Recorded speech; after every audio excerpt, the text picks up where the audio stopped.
Yeah. What was it like to introduce? You know, we had this discussion about using the word depression. Uh-huh. And I'm almost feeling like we're making a bigger deal out of it than needs to be made. That we're administering a test that measures depression. Mm-hmm.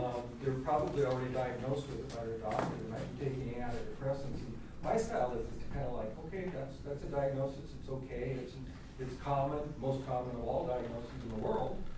It's a medical problem based on biochemistry. It's a result of maybe all your chronic health problems, your pain. Right. You know. And I try to always normalize. You can normalize depression. Mm-hmm. Normalize it as okay, you're not done stupid and crazy. Right. It's just something that everybody has happened to them if they go through what you're going through. Right. And some folks that I use a metaphor of. You know, it's biochemistry. Remember high school physics? Chemistry is energy I love is never that. destroyed. It just has to Right. change form. And so it's changing all these energies of these chemicals going through your body. Have changed form now, and it's a depression.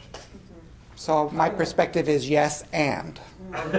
My perspective is yes and. I appreciate the perspective. Yeah.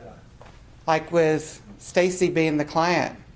You know, Tom said depression a couple of 3 times, and she finally says, I don't like that word. Right. That's not me. Yeah. He immediately says, we don't have to use that. Exactly. Let's talk about the symptoms. So, you know, And most of the time it's fine. Most- But if you saw, this is that role play was probably the most extreme it'd get, and it's not that common. The actually, vast but majority most of the people time, people are fine. going to be just Yeah. fine with the word depression. Yeah, they can but I actually do work think with you that. have to be aware of cultural differences, Yeah, yeah, yeah. especially.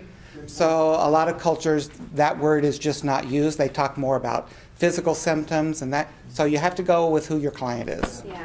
You know, don't you get wedded to a term so much that it then creates a rift. I'm glad you said that though, because the opposite of cramming the word depression or a diagnosis down somebody's throat, the opposite of that is when you're so ready for their reaction that you create it, like the depression.